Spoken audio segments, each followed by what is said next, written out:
Right, I've seen Protoss over here, so it looks like it's going to be a PVZ. Ooh, And we are PVZ, my on favorite. Daybreak? Core Hall Compound. Core Hall Compound, very nice. This is one of the newer maps. I haven't played on this one myself. Are we pretty nice. okay? The most important question of the day, Paul. Yeah, what's that? Are we going to see some cheese?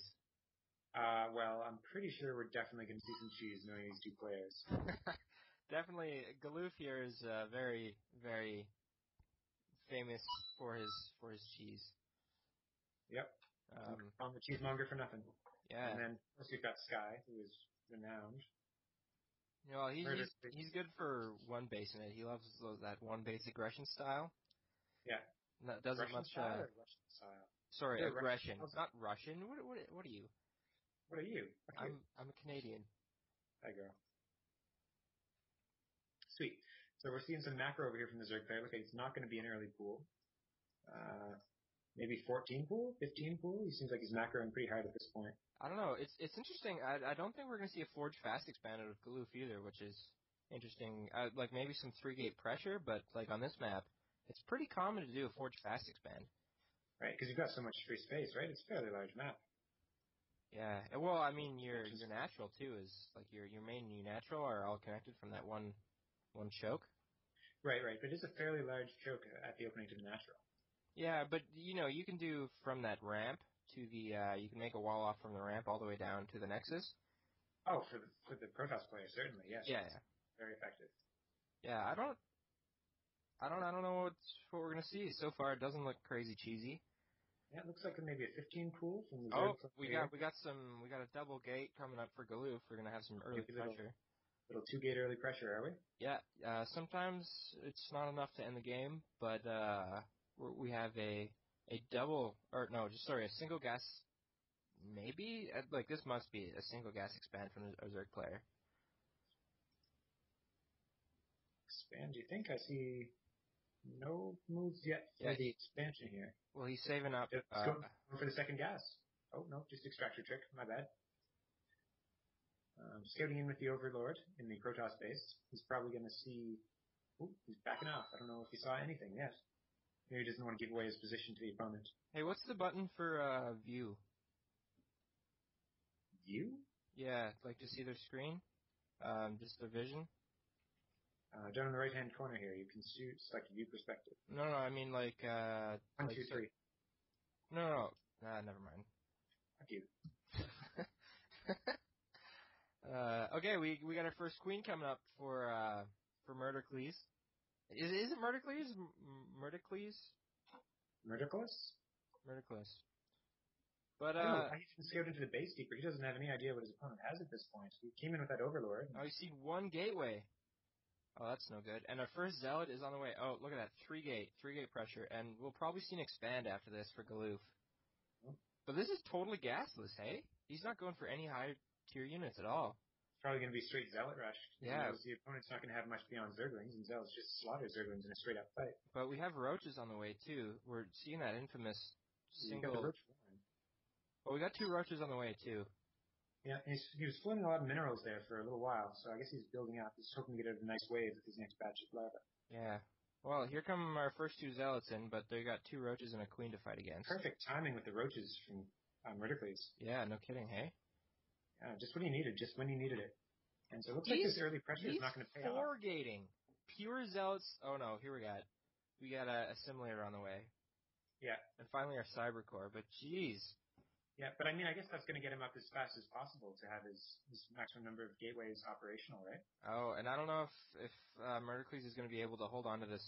4 Zealots coming in against 3 Roaches and a Queen. 5 Roaches now. You can definitely micro that many Zealots. It's not a problem. Just let her step against them until they have charge is piece of cake.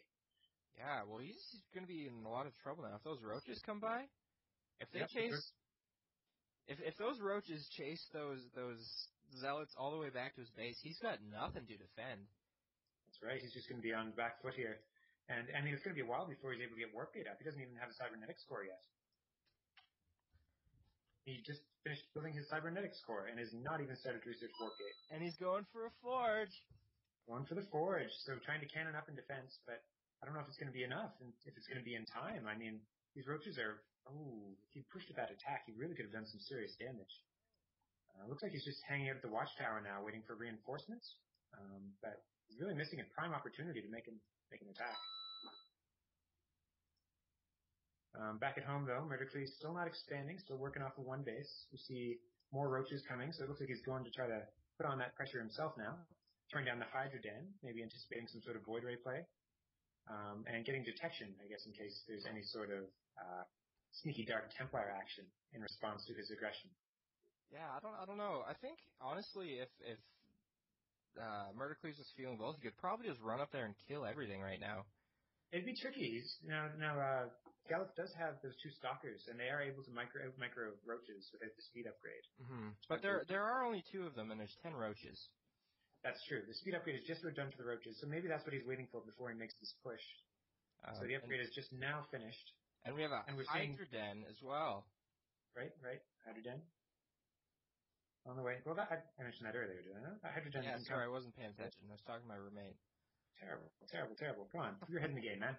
Yeah, sorry. Lots of roaches, but it's still sticking to the one base play. I'm a little surprised. Yeah, these roaches. I don't know how I feel about this. With that Canis in such a good spot. Cam's in a good spot, and now he's got so many stalkers, and stalkers can really do a lot of damage to roaches if they have the opportunity. Yeah. Good move getting Burrow here, though. It's going to help him out a lot for these attacks. He's able to stop and press his units in between pushes. This is something that you see too. He's got all his roaches on one hotkey, so he accidentally burrowed his roaches halfway across the map. Oh, and then they stalled out. Yeah, but look at this. We have a proxy pylon for Galuf. He's looking to do some backdoor warp-ins. Oh, I bet he is. Where are we seeing this pylon here on the map? Just I don't see anything near the natural. Oh, just over here by the third, actually. Yes. That could cause some trouble. And we still have the probe there in case he decides to reinforce it in any way. And we're seeing a warp-in. Is this Zealots? Yeah, a warp-in. Pure Zealots. Pure Zealots on the way. And what do we have for Galuf to defend? He's got so many roaches out on the field, but he doesn't have anything back home. And it's good for him that he doesn't have this expansion up right now, because I would really be in trouble. Well, his macros... Macro's terrible. All the roaches are coming back. Every single roach. That's exactly what he's doing. He's trying to get Murdercles to pull back. And the queen goes down, and he burrowed all the drones. This is really hard, especially because you're on one bank, and his income just goes down to 0. And I bet you Galuf can expand off this. That's exactly what he's doing. He's trying to get himself some leeway so he can grab that natural and have some defenses in place by the time Murdercles is able to reinforce at his opponent's natural. And he even gets the Hydralisk Den. He's got so many roaches. And he needs to unburrow those drones. Oh, there he goes. Yeah, I'm really liking the roach numbers here. I think he's probably in a good position, even with so many stalkers from Galuf. If he gets up Immortals, then we'll see Murdercles being in a bit of trouble. But as it stands, he could probably stand to push. Oh, speak of the devil, here comes some Immortals. It's exactly what he needs against this heavy roach composition. So Murdercles is going to have to do something about this if he wants to be able to take him in the stand-up fight. What's this? Where's the Robo? There it is. Right down here at the south of the base. And we see a second Immortal coming out. And it's sitting there. He needs that with his army. Yeah, he really needs to bring that up. Oh, here we go. He's getting surrounded with the roaches. And that Immortal's not going to stand a chance. That's exactly what he needs to do. Excellent engagement from Murdercles here. And then finishing off those Zealots, just one-shot them with this amount of roaches. Oh, and the Mortal from behind, that can get one shot if he's not careful. That could be bad. But he's doing a good move here. He's moving away from the Immortal and into the softer targets, these Stalkers. He should be able to finish this off, clean everything up, and then make his play on the natural expansion of his opponent. But we do see another... Oh, that's the same Immortal. Ooh. Pausing in his attack here, trying to regain some lost health, but this is still giving his opponent more time to macro up his own army. So we can see more Immortals, more Stalkers coming out here for the purple Protoss player.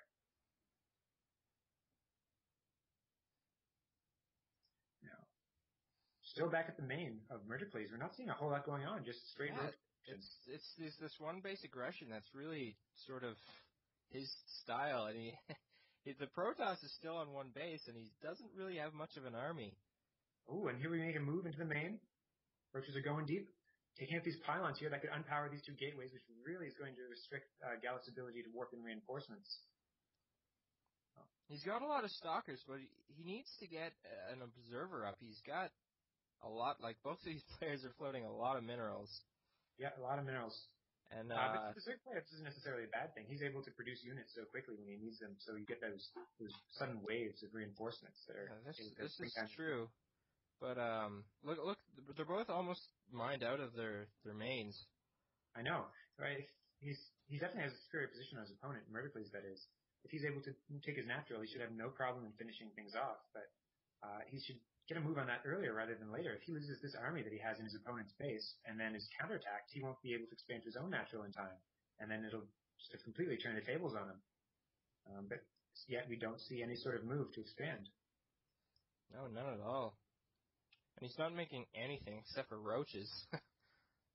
And not even upgrades. These are still 0/0 roaches, just compared to the 1/1 stalkers of his opponent. So he's falling behind in upgrades here. The only thing that's keeping him alive, keeping afloat, is his sheer number of roaches that he's able to produce off of this one base play. I'm really surprised to see this strategy working out so well for him, you know? Yeah, I've lost to this a number of times. It's extremely infuriating because it's one base play. But if this doesn't work, I mean, he's got nothing to fall back on. That's right, but he does have a huge bank of resources. Oh my god. And now another wave. He's going to almost double his army size now when these reinforcements arrive. So he's in an excellent position. I don't know what Galuf has to do to get out of this situation that he's in. He's got a huge number of workers. He's got a huge worker lead right now. So if he gets an expand out, like, honestly, it's not. I wouldn't put it past Galuf to use a ninja expand at the bottom right or the bottom center, the 3 o'clock position. But no, he's going for the natural again, trying to take that. But here comes the next wave of reinforcements that are going to spot it and just take it out immediately. So nothing's going to happen there. I don't know why he's not building more immortals. That's really what he needs to take out this kind of enemy composition. Stalkers and immortals should theoretically do fine against so many roaches, especially when they have the upgrade advantage. And now he's completely mined out in the main. There's no more minerals left. No more minerals left. Zero income. Zero income. He's got enough for a few more immortals, but I don't know if that's going to be enough for this continued production coming from Murdercles. And with the main door blocked, there's no way for him to sneak out a probe and start expanding again. I think it's game over. I really think it's game over.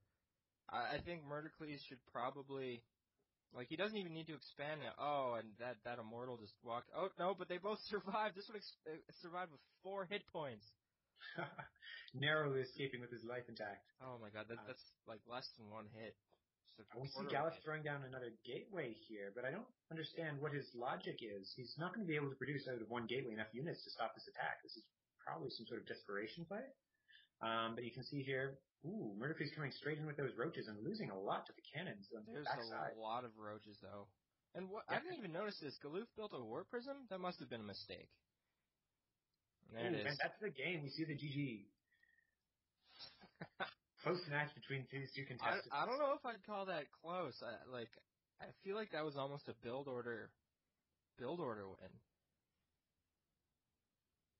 Definitely. We definitely saw Murdercles had a superior position throughout the entire game, which is really a tribute to his gameplay style, considering he didn't have any sort of upgrades or really unit diversity at all. His style just seemed to work well for him. I'm interested to see how the next game goes, whether Galuf will be able to respond appropriately and deal with this sort of aggression that we're seeing. Yeah, let's definitely hop into game number 2. All right, let's do it.